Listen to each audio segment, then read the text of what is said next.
Be ready, guys. 5 seconds. Start. Mr. Vice Chairman, I rise to associate myself fully with the resolution and the concern which has been expressed from all the various sections of the House regarding the urgent necessity of developing rural industries. As time passes by, we are reaching a situation in our rural areas where something desperate needs to be done immediately if we want to preserve the social stability of the country and also to see that full use is made of the time and talent of the people in the rural areas which go waste today, as has been pointed out in the resolution. Sir, the Planning Commission and the Government of India have applied their minds to the various isolated aspects of rural industries, and some valuable reports have been published and some important recommendations have been made in these reports which need consideration. But unfortunately, there is no high-level decision regarding the various issues which face the country as far as the problem of rural industrialization is concerned.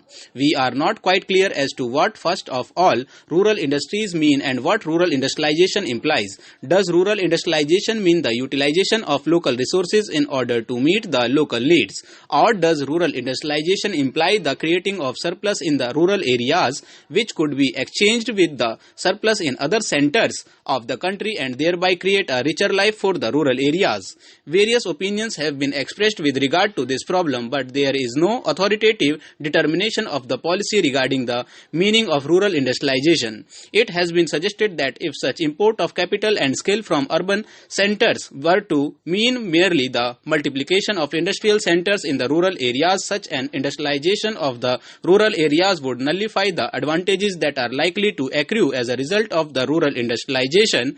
The time has come when some decision has to be taken as to what we really mean by this rural industrialization.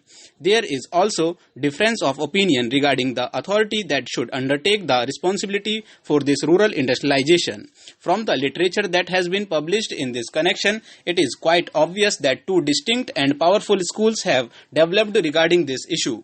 On the one hand, there are people who believe that the task of rural industrialization should be entrusted to the village panchayats, since they represent the village people and they have the resources and the powers to raise the necessary resources from the rural areas. The panchayats, it is felt, are the competent authorities to deal with the problem of rural industrialization.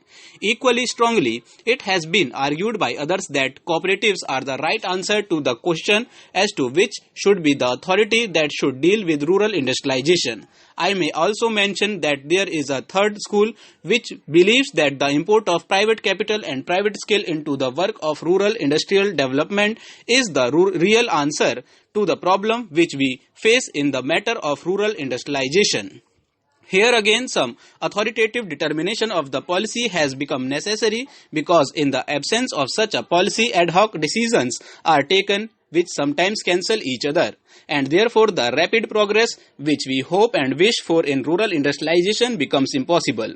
Then again, there is the further question of protection that may be necessary for rural industries in view of the lack of the internal economy from which rural industries would suffer. Whatever may be the answer to the first two questions, Professor Malkani has already referred to this question and various suggestions have been put forward. But all these suggestions require some detailed consideration as there are a large number of difficulties in implementing any of these suggestions. Demarcation of markets and the imposition of taxes in order to see that goods from the urban centers do not reach the rural centers in unfairly competitive conditions are some of the suggestions that have been made. One great advantage of a vast country is the large number of markets that are available for the goods that are produced in the country. However, if these markets are artificially restricted and goods are not allowed to move from one center to another, I am afraid more problems would be raised than solved. If this protection is sought to be given in this manner, yet protection has to be given to the rural industries if these rural industries are to develop. Therefore, serious and competent thinking is necessary in this connection, and again, time is running fast. Therefore, it is desirable that we should have some authority which could examine the various issues involved and determine the policy with regard to this matter also. Mr. Vice Chairman, I wish the matter had not come up for discussion in this House in the form in which it has come, because we will be discussing, it appears, the same subject more or less piecemeal in connection with the other two bills as well. What was necessary for the government in this connection was to provide for a general discussion on the report of the Finance Commission, the kind of thing that we have on such reports, and after hearing the views of the members here, they should have formulated a bill. Even if they had formulated the bill earlier, the bill should have been preceded by a discussion on the report. It would then have given us an opportunity of dealing with this rather important subject in our public finance and indeed in our national life. But now we are asked to treat this matter piecemeal and deal with the bill as it comes separately. I say, sir, this would not seem very fair.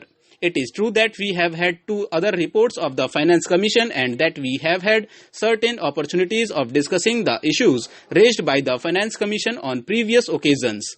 But that should not have precluded a thorough discussion of the third report, more especially after the experience of the two 5-year plans and generally also after the experience of the states in the matter of public finance and as regards relations between the states and the centre.